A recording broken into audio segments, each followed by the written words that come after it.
Cine con Daniel. Estas imágenes son apenas una muestra por qué amamos el cine. Aventura, suspenso, humor, lágrimas, amor, fantasía, terror.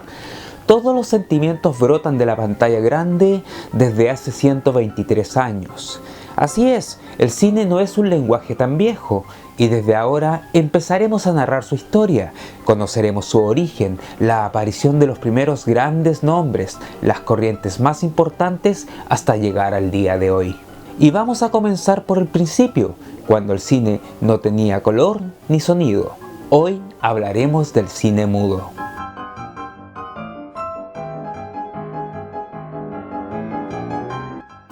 La obsesión por la imagen en movimiento viene desde siempre, y con esto nos referimos a la prehistoria. Las famosas cuevas de Altamira en España, entre otras pinturas rupestres, figura el dibujo de un jabalí de 8 patas.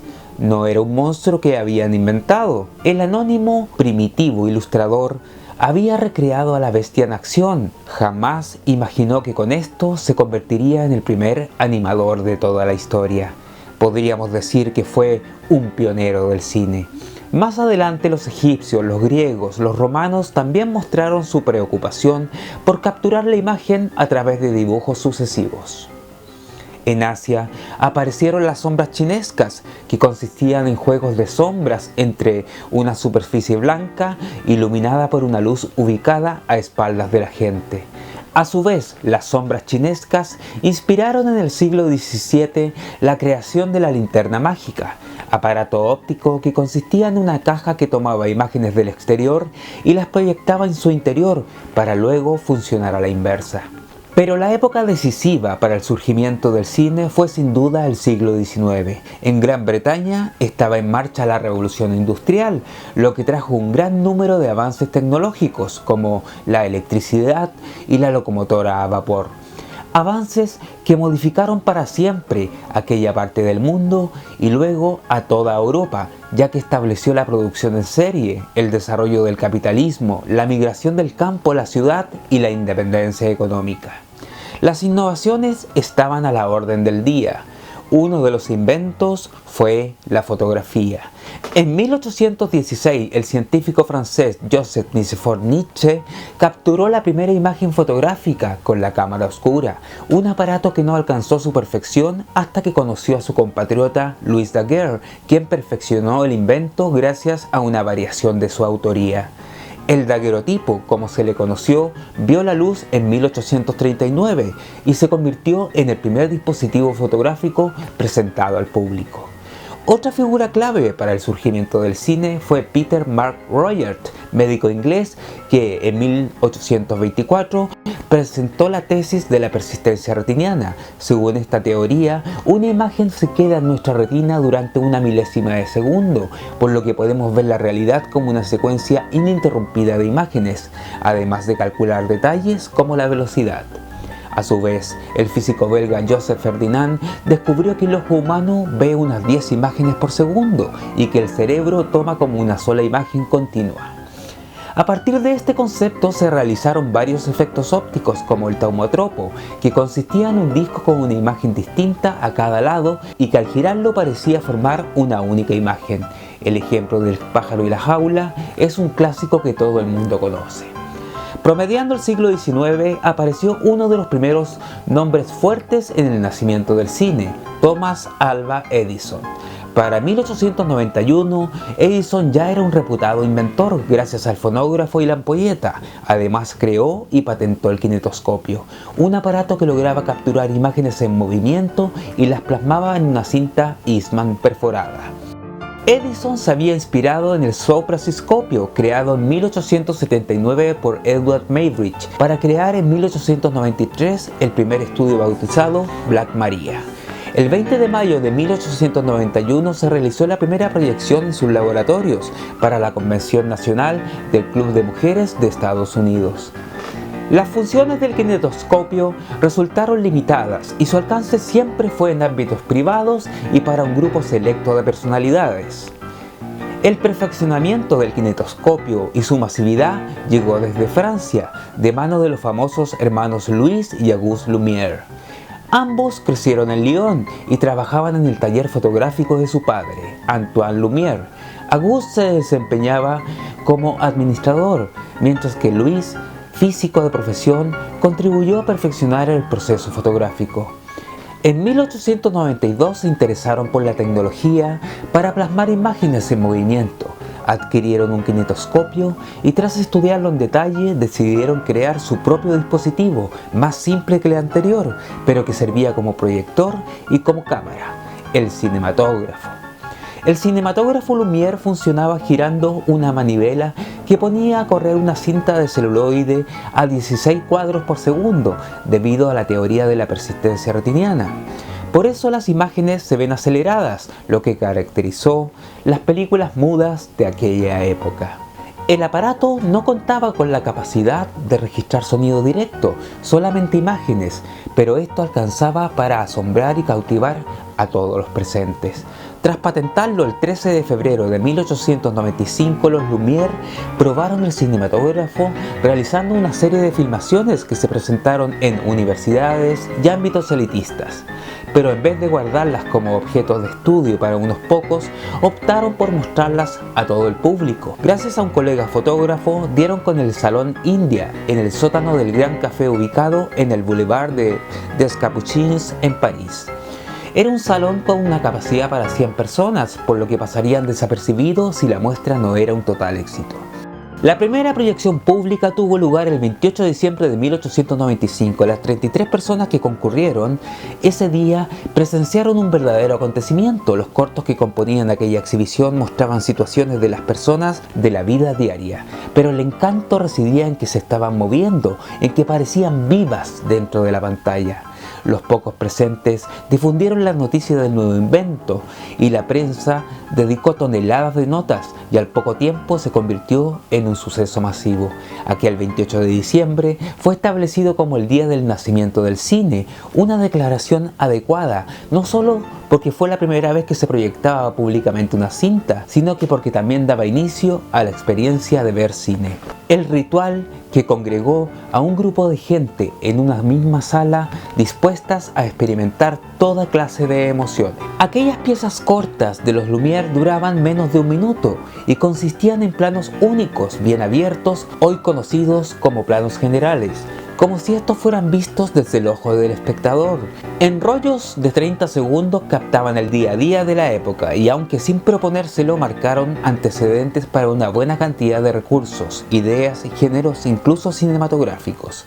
Al principio los Lumière registraban mayormente situaciones de su propia vida, pero los cortos que más capturaban la atención eran los cortos que retrataban la misma clase de personas que asistía a las funciones. La salida de los obreros de la fábrica Lumière, por ejemplo, mostrando por primera vez a trabajadores de la época que comenzarían a tener un rol preponderante en la sociedad. Sin que nadie se diera cuenta, había nacido el género documental.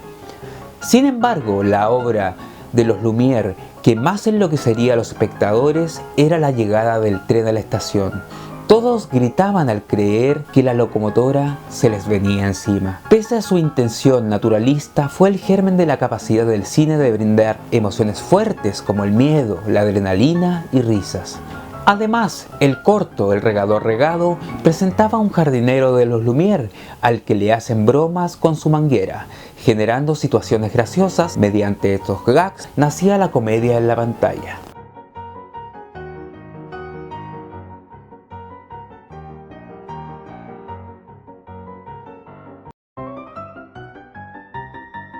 Los Lumière habían tenido la visión para crear el cinematógrafo y para mostrar su funcionamiento, pero no pensaban en el alcance de su invención. Lo veían como un medio para fines científicos, pero enseguida comprendieron su popularidad y de mano de un buen número de camarógrafos empezaron a registrar acontecimientos deportivos, sociales y políticos de otras partes del mundo. Habían creado los noticieros. News on the March. El cinematógrafo había marcado una revolución que se extendió a proyecciones en las principales capitales europeas y pasó a formar parte de los entretenimientos de feria. Pero uno de los pocos afortunados que estuvo en la mítica función del 28 de diciembre fue el responsable de llevar este nuevo invento a otro nivel. Estamos hablando del mítico Georges Méliès. Nacido en 1861, Méliès era hijo de un acaudalado zapatero, pero desde niño mostró interés por el arte, comenzó dibujando y también se interesó por el teatro. Cuando su padre murió, decidió no seguir con la compañía, vendió su parte y compró el teatro Robert Houdini. Ahí montó sus espectáculos que combinaban magia, actuación, con escenografías y artilugios fabricados por él mismo. En paralelo, trabajaba como periodista e ilustrador. Tras quedar maravillado con aquellas primeras proyecciones, quiso adquirir un cinematógrafo que le fue negado por los Lumière, con la explicación que a la larga dejaría de ser un negocio rentable. De hecho, ambos pronto desaparecieron del ámbito cinematográfico. Pero sin darse por vencido, Méliès consiguió uno y comenzó a hacer sus propias filmaciones. Al principio se asemejaban a los registros naturalistas de sus colegas franceses y de otros precursores, pero en un momento hizo un descubrimiento. Durante un rodaje que tenía en la Plaza de la Ópera, la cámara se atascó y debió arreglarla del acto para que volviera a funcionar.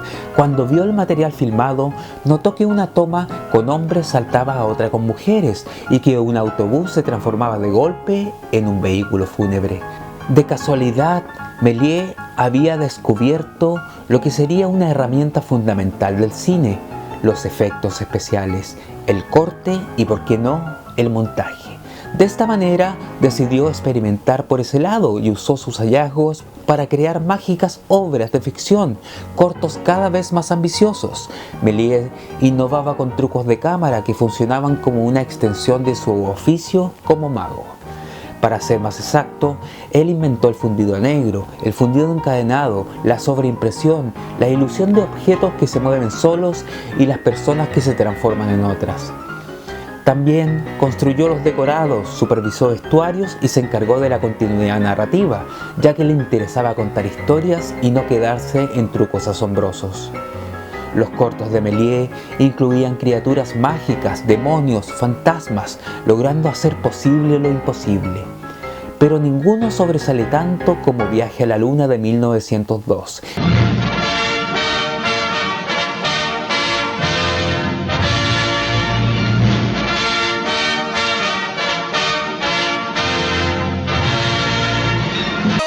Inspirada en los libros de Julio Verne, De la Tierra a la Luna, esta epopeya con humanos que hacen contacto con los selenitas es la obra cumbre del director.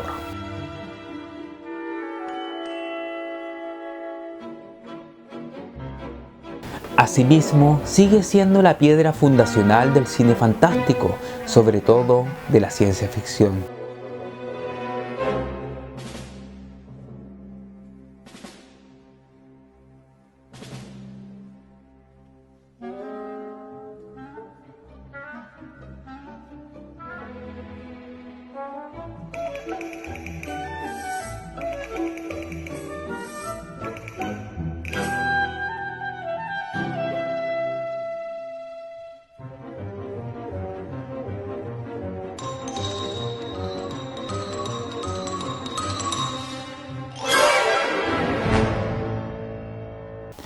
Al igual que Edison, Méliès montó su propio estudio, todo vidriado para aprovechar la luz natural, y él mismo hacía de director, productor, escenógrafo y hasta revelaba los negativos, pintaba algunos fotogramas y salía a vender sus invenciones. Méliès rodó alrededor de 500 cortometrajes, pero solo se conserva una décima parte de ellos. La llegada de la Primera Guerra Mundial en 1914 fue uno de los motivos por lo que su negocio quedó en la ruina. Retirado y olvidado por sus pares y el público, se dedicó a atender una juguetería en la estación de trenes de Montparnasse. Fue redescubierto en 1925 y pudo vivir sus últimos días gozando del reconocimiento y el respeto que merecía. Los hermanos Lumière, al igual que Méliès, no estaban solos en estos amaneceres del cine.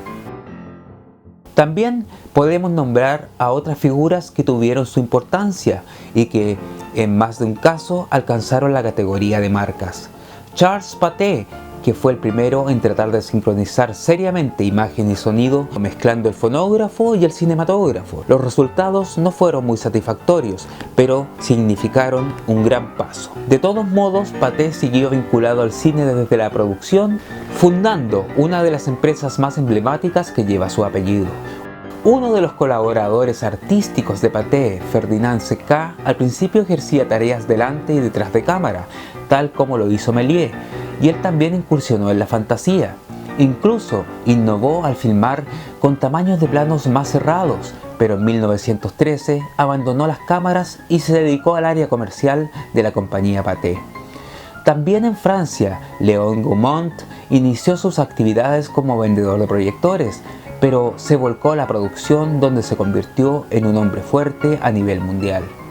Alicia y su secretaria personal tiene el honor de haber sido la primera en haber filmado una película narrativa, El Hada de los Coles, en 1896. Desde Gran Bretaña, la escuela de Brighton, formada por un grupo de fotógrafos, hizo una serie de pruebas que serían revolucionarias a la par de Méliès. Descubrieron y desarrollaron el montaje, es decir, la acción de unir dos fragmentos de cinta para lograr la continuidad o darle otro sentido a la película.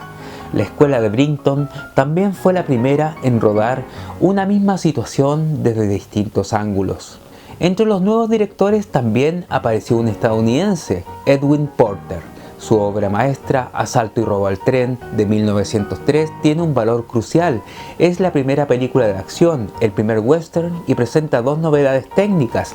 Es la primera en utilizar montaje paralelo, para que los espectadores pudieran ver dos acciones ocurriendo al mismo tiempo, y el primer plano medio para mostrar de la cintura para arriba a un personaje disparando a cámara. Hoy aprendimos que el séptimo arte tiene antecedentes en la época de las cavernas, que la obsesión por capturar la imagen en movimiento fue perfeccionándose durante los siglos y que una serie de inventos como la fotografía dieron pie al cine. Edison dio el primer paso grande, los hermanos Lumière lo perfeccionaron y oficializaron, y Méliès supo sacarle el jugo a todas sus posibilidades. Hoy la mayoría de aquellos films primigenios siguen siendo restaurados y pueden ser vistos gracias a las plataformas en internet. Así terminamos el primer episodio de la historia del cine. Los espero la próxima semana en un nuevo Al Cine con Daniel. Al Cine con Daniel.